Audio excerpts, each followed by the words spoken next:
Hey everybody, my name is Jamie and I can't play guitar, and you're watching the Daily Hangout Part 2. This is sort of, I guess, the secret show. This is our July 3rd pre-July 4th party, and we have the schedule up here, so let's get right into it. We're going to watch the news with Philip DeFranco, and then we're going to watch some videos, and then we're going to play guitar, and then maybe we're going to play with some pedals. So there's a lot of different videos we're going to go over. Let's start with the news. We'll leave you in suspense for those videos. If you're hanging out, let us know in the chat. If you're having a good time, we got the fireworks going on behind us there. And happy pre-July 4th. I'm going to be having some fudgicles and shit. So, what is up? Say hello in the chat. Let's get into it with Phil DeFranco. Today, we're talking about Logan Paul getting exposed again by CoffeeZilla, the Supreme Court dropping absolute bombshells, including some with absolute bombshell twists, while you've got people screaming that Hollywood's failing, YouTube scammers getting sentenced to jail time, France is on fire. We're gonna talk about all that and so much more on today's brand new Philip DeFranco show, so buckle up, hit that like button, and let's just jump into it. Starting with the most American of things, consumerism. Because with tomorrow being July 4th, we thought, what better way to celebrate than 30% off everything over at beautiful not sponsored. Fuck sponsors. Fuck all sponsors, Here including he promised to reimburse disappointed players after CoffeeZilla accused his CryptoZoo venture of essentially being a rug pull scam. And now, with it being 6 months since that promise, CoffeeZilla uploaded a new video claiming that Logan still hasn't followed through on that promise. Logan Paul has not paid back his victim. He hasn't talked about it since he first announced he was going to pay them back. And what's worst of all, he doesn't seem to have a plan in place to refund anyone. With CoffeeZilla saying he has repeatedly reached out to Logan to ask about the status of the refund, but saying for months and months he heard nothing back until Logan's legal team reached out saying that Logan had informed the team of CoffeeZilla's inquiries and Mr. Paul remains committed to this process. We are working with Mr. Paul to evaluate the best way to achieve this goal. In the meantime, please direct to our attention any further inquiries to Mr. Paul. Thank you for your patience and understanding. Which CoffeeZilla said, hey, that might sound like a good response at first, but arguing it actually shows just how little progress has actually been made, with Coffee saying, so you're still at the whiteboard then?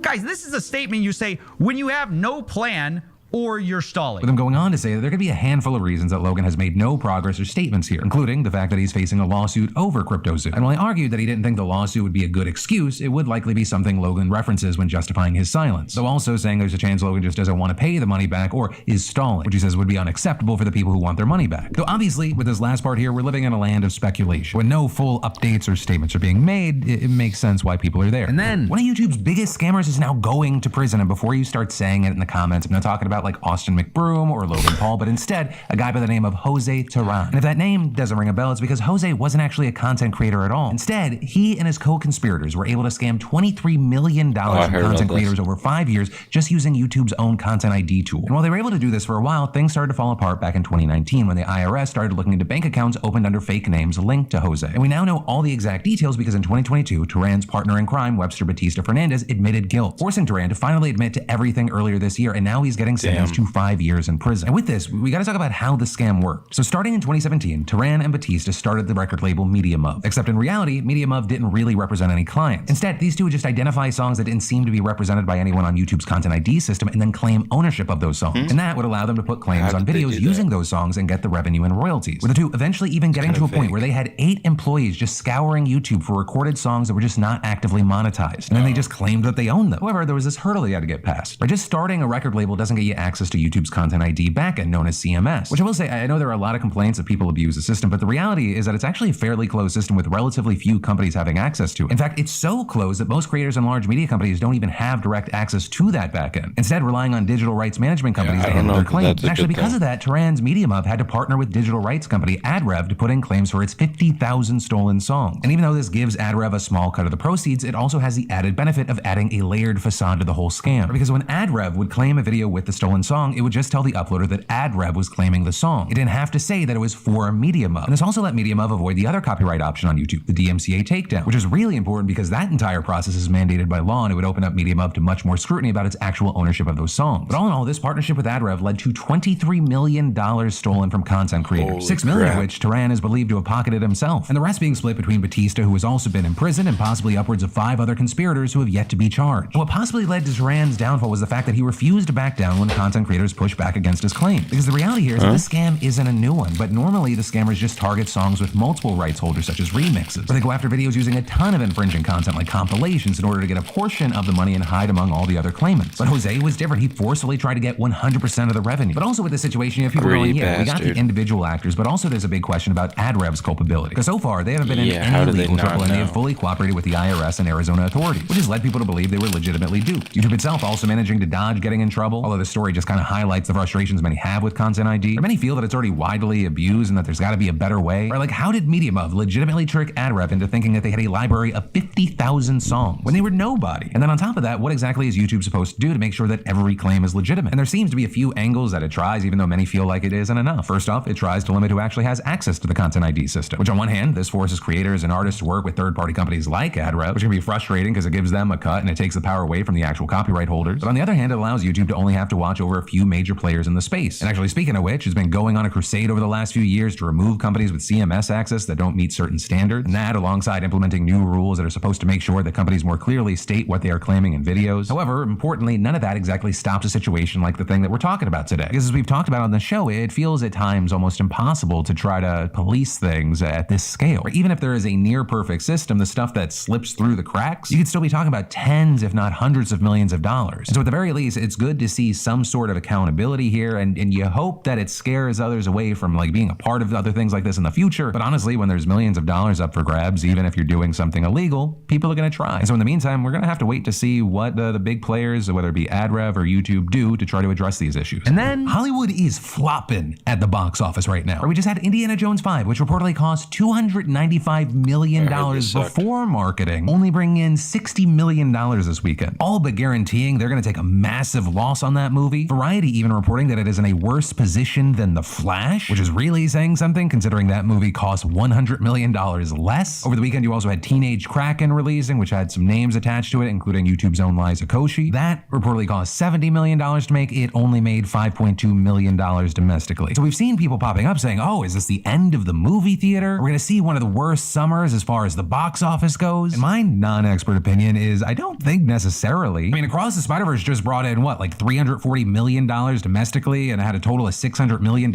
internationally so far. With what we saw over the last weekend, really just feeling like consumers have more choices. Right? Going to the theater, especially if you're buying stuff at concessions, all that, like it costs a lot of money. And now I think consumers know, like if something kind of bombs at the box office, they'll probably be able to get it on demand in 4 weeks. And people are already paying all these subscription fees, or, you know, if they buy a movie, it's what, $20, boom, done, now I own it. And so for the people saying like this does not bode well for the new Mission Impossible, Barbie, Oppenheimer, I don't find myself agreeing. Still There's generally being a excited lot of for excitement Barbie about and those movies. Oppenheimer. Whereas I think maybe I saw one trailer for Teen Kraken over the last 3 months. I wasn't even aware it was coming out. And no shade to the franchise, I just don't know how many people are like, I need Indiana Jones 5. But hey, all that said, that's the situation as it's played out. That's some of my opinion, and I'll pass the question off to you. What are your thoughts here? Do you see this as a concerning trend as far as movie theaters, or no, these are just individual problems for individual movies? And then, for any of you focused on getting your business off the ground, creating a place to share your homemade goods, or even a personal blog, I got a great solution for you today. And it's all thanks to the fantastic partner and sponsor of today's show, Squarespace. And I've been partnering with Squarespace for years now, and I have to say, it's just so easy. There's nothing ever to install, patch, or upgrade. And creating a beautiful website with Squarespace's Fluid Engine is so easy. You just drag things where you like, no coding necessary. And if you need a starting point, Squarespace has a bunch of great professional templates. Plus, with an online shop from Squarespace, you can sell virtually anything, physical, digital, or service products. You can even sell custom merch easily. Squarespace handles the production and shipping. Plus, with Squarespace, you get access to all their marketing tools and analytics and their award-winning customer care team via email or live chat 24/7. So go check it out, see why so many others love it, see why it's going to be perfect for you, and start your free trial today over squarespace.com/Phil. So when you realize you love it, just make sure you enter an offer code Phil to get 10% off your first purchase. And then Twitter's quest to give users a beta-like experience has continued, with Elon Musk this weekend gifting users with rate limits. With Musk announcing on Saturday, to address extreme levels of data scraping and system manipulation, we've applied the following temporary limits. Verified accounts are limited to reading 6,000 posts a day, unverified accounts to 600 posts a day, and new unverified accounts to 300 a day. So him later updating incremental increases as time went on, which I like to imagine he only increased because his chronically online ass was like, I need more Twitter. If I can't Twitter, what am I? Also, if you're wondering what does he mean by data scraping and system manipulation, he tried to explain on Friday saying, we were getting data pillaged so much that it was degrading service for normal users. With him even calling out ChatGPT in particular for allegedly collecting Twitter's data, which Elon tried to monetize by putting Twitter's API behind a paywall back in February. This alleged data scraping also being the same reason Musk gave on Friday for completely blocking users from even browsing tweets if they're not logged in. Whereas before, it would prompt you to log in, but you could decline and just keep using the site. With this, over the weekend, people were not happy. Some not buying Elon Musk's excuses, saying this feels more in line with just penalizing users who aren't paying Twitter, and arguing this is more likely to penalize not bots, but genuine users. And one arguing it might be more effective to invest in developing robust security measures that can distinguish between human behavior and bot activities. But again, a lot of people felt like this was a push to make people subscribe to Twitter Blue, which if that's the case would be pretty short-sighted because any limit on how much content users can consume is obviously going to hurt advertisers, which has really become a pain point for Twitter. But ultimately, in response to all this, Elon basically kind of just called everyone who was complaining losers, tweeting, "You awake from a deep trance, step away from the phone and see your friends and family." Though to that, a number of people tweeted screenshots of an article about how one of Musk's kids want nothing to do with him. Musk also retweeting an Elon Musk parody account saying, "The reason I said a view limit is because we are all Twitter addicts and need to go outside. I'm doing a good deed for the world here." Also, that's another view you just used. And all of this kind of leading more and more people to want to see Musk get beat up by Mark Zuckerberg of all people. Especially as TMZ reported on Friday that Italy's culture minister even offered to host it at the ancient Colosseum in Rome. Zuckerberg reportedly passing on that message to UFC's Dana White, whose people contacted the culture minister. And Musk himself even tweeting some chance fight happens in Colosseum, which has also led some to say if they're going to do it in the Colosseum, old school rules. 2 men enter, 1 man leaves. And then, so we absolutely have to talk about the Supreme Court today. Because as we were gearing up for the 4th of July weekend, the conservative court just dropped some bombs, deciding on Friday to massively undermine LGBTQ plus rights in a 6-3 decision with all 3 liberals dissenting. And specifically, this case involved a web designer in Colorado by the name of Lori Smith who wanted to expand to wedding sites. But because of her Christian religious beliefs, she only wanted to design the sites for heterosexual couples and to put up a message on her page explaining the situation. The thing is, though, that violated a Colorado non-discrimination law, so Smith sued, arguing the law violated her right to free speech. And in court filings, Smith and her lawyers cited a gay couple by the name of Stuart and Mike. And according to the filings, Stuart had reached out to Smith about hiring her for some design work and included his phone number, email address, and a link to his own design site. With that story being cited in other court documents as the case continued, with Smith's lawyers using it when they were questioned about whether Smith had actually been receiving requests from gay couples, with there being a question of do you have sufficient grounds to sue? And so ahead of the Supreme Court's decision on this case, the New Republic reached out to Stuart using the unredacted contact info listed in the filings. But when the outlet asked him about his inquiry named in this case, he responded that this was the very first time I've heard of it. So yeah, it seems like the whole fucking story was made up, with Stuart claiming that he never sent the form, and what's more, he literally has been married to a woman for 15 years. And him saying, I wouldn't want anybody to make me a wedding website. I'm married, I have a child, I'm not really sure where that came from. But somebody's using false information in a Supreme Court filing document. And Stuart also relaying that same story to other outlets as well, explaining that because he's a web designer, he could have just designed his own site, and adding that he was concerned about the fact that no one seemed to have verified his story, saying there is a responsibility on the part of Lori Smith's lawyers and legal representatives to do their due diligence and make sure that this evidence is accurate. And what's more, Colorado's Attorney General also seemed to back that up in a statement where he called the lawsuit a made-up case because Smith wasn't even offering wedding website services when she filed the suit. And while he didn't provide specifics, he condemned SCOTUS for addressing the lawsuit's merits without any basis in reality. And then, is France on the brink of civil war, or is it like just another Monday there? But that's what's being asked after France has been rocked by nearly a week of constant protests that started after police shot and killed 17-year-old Nel Merzouk. And we pretty clearly know the details around the shooting because there is clear footage. Merzouk was stopped in a car and police were leaning into the driver's side. And for whatever reason, he tries to leave despite the police being there, and they shot, with officers initially claiming the kid tried to ram them, but the footage clearly indicating otherwise, which is why local and federal prosecutors were very quick to launch investigations and recommended voluntary homicide charges against the shooting officer. However, the protests sparked by this killing have morphed from anger over Merzouk's killing into anger over how many migrant communities feel they're treated by police. Shootings by police used to be extremely rare, and while there's still a far cry from how often it happens here in the States, it's on the rise in France. And the anger over the perception that they're treated unfairly is translated into massive protests where thousands have taken part. And unfortunately, it hasn't always been peaceful either. In many neighborhoods and cities, cars have been set on fire, looting has occurred, as well as things like clashing with security forces. And we're not talking about like a few hundred officers being deployed. So far, the Interior Ministry has sent out more than 45,000 across the country. But despite their presence, protests and clashes have continued, and since last Tuesday, over 2,000 people have been detained. It's also believed that the damage has been extensive as people take advantage of the chaos to just kind of be destructive assholes rather than actually protesting Merzouk's killing. With just the reported cost to replace municipal CCTV coming in at nearly $22 million, let alone